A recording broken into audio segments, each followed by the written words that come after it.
Здравейте, здравейте, скъпи приятели! Отново ви каня на приключение. Този път с един прекрасен кораб, който се нарича Музика. Представете си, ще посетим прочутите Канарски острови. Чувал съм, че там има много слънце и много усмихнати хора. Нека да видим дали това е така. И напред към приключението.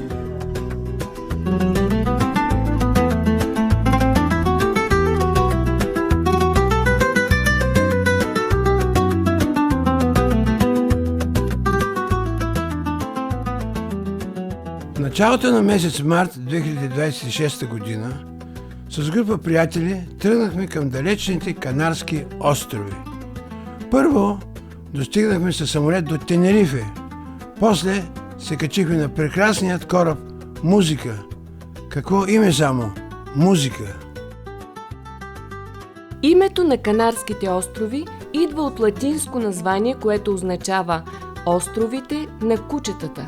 Намират се в Атлантическия океан, край северозападното крайбрежие на Африка, на около 100-120 км от бреговете на Мароко.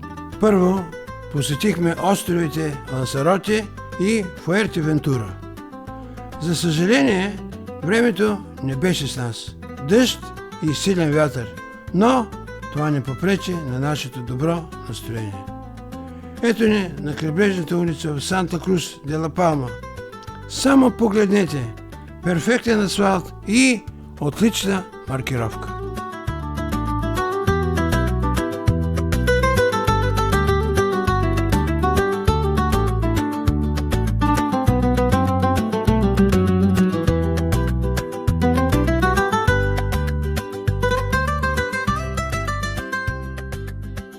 А това са прочутите балкони на острова.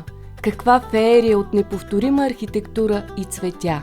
Много цветя.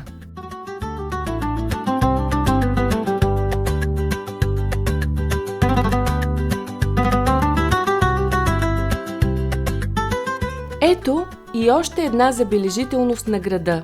Реплика на кораба Санта Мария, с който Христофор Колумб прави първото си пътешествие през Атлантическия океан. Годината е 1492. Продължаваме с разходка в Стария град. Усмихват ни се тесни кълдаръмени улички и цветни фасади.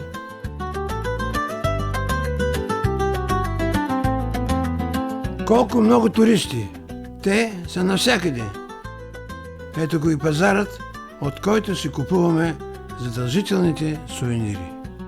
Островите са любим туристически обект, посещаван от над 15 милиона туристи годишно. Ето го и нашият кораб Красавец. Круизните кораби не са просто плаващи хотели. Те са цели плаващи градове, със собствени паркове, търговски центрове, водни парзалки, спортни съоръжения и какво ли още не.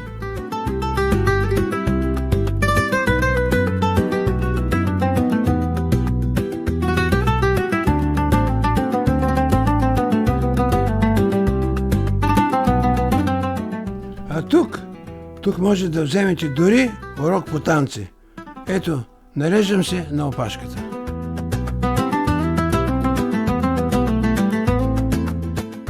А това е прекрасната концертна зала. Тя събира повече от 1600 човека. Добре ли чухте? 1600 човека.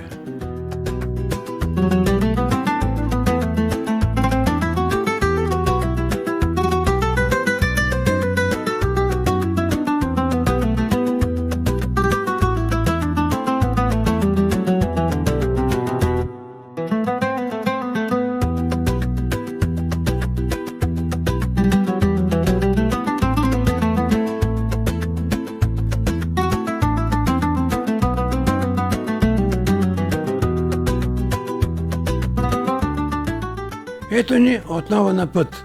Очаква ни Гран Канария. Океанът често сменя настроението си. Понякога спокоен, тих и ласкав, а понякога бурен и много сърдит.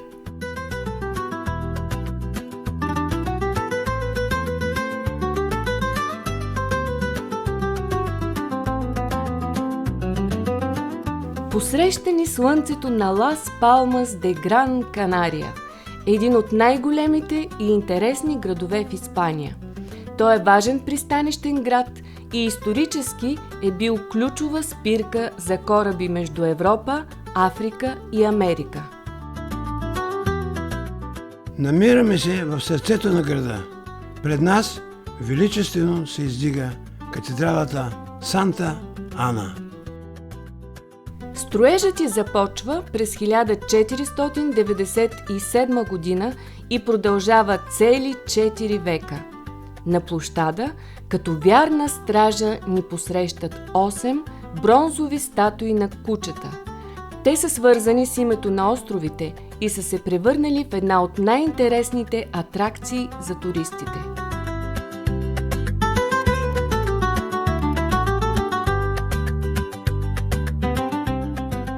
Колоритният площад пред катедралата е създаден още в края на 15 век, когато испанците основават града.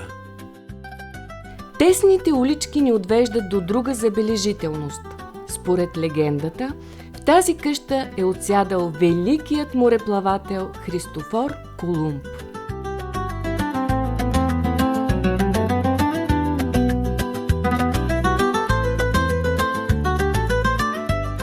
Потегляме към Арукас, малко, но изключително очарователно градче на острова. Отново цветни улички и впечатляващата катедрала Сан Хуан Баутиста.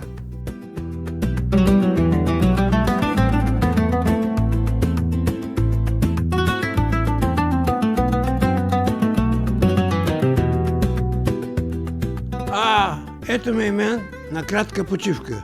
Ехо, как сте? Аз съм много добре. Тук има паркове и разбира се палми. Ами да, все пак сме в Лас Палмас.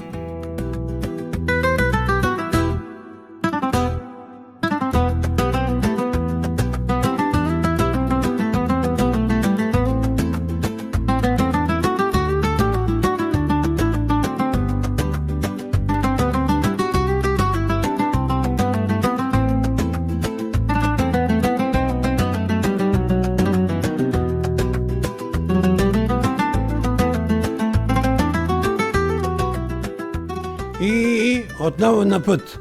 Очаква ни остров Мадейра. Вече сме на Мадейра. Той е красив португалски остров в Атлантическия океан, известен с мекия си климат и богата растителност. Наричат го островът на цветята.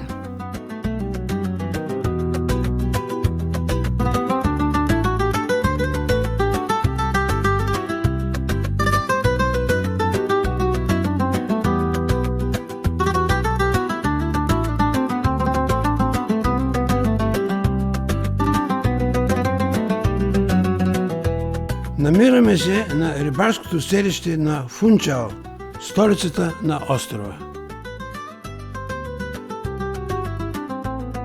Освен с богатия улов на риба, местните жители се гордеят с факта, че тук е родното място на Кристиано Роналдо.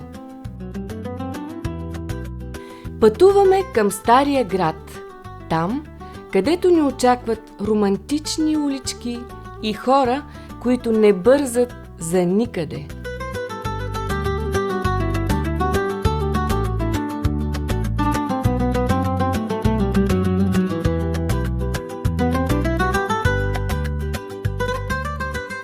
Отново и отново път към пристанището. Ето го и нашият кораб красавец.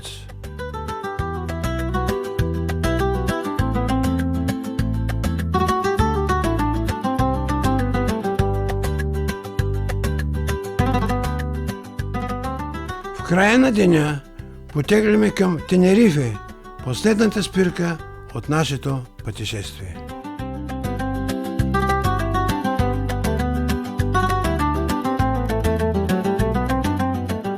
Близо до столицата Санта Крус се намира малкото градче Сан Кристобал де ла Лагуна, обект на ЮНЕСКО разноцветни колониални къщи и запазена старинна атмосфера. Изведнъж се изсипа проливен дъжд и уличките за миг опустяха. Сякаш островите ни изпращаха с тъга. Предстои ни дълго пътуване към дома. Тръгваме си с пясък в обувките и спомени в сърцето. От вулканичните пейзажи, соления въздух и разноцветните къщи, разпилени навсякъде като маниста.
Приятели, нещо да кажете. Прекрасни Канарски острови с нашия прекрасен кораб преживяха едно чудесно приключение. До нови срещи!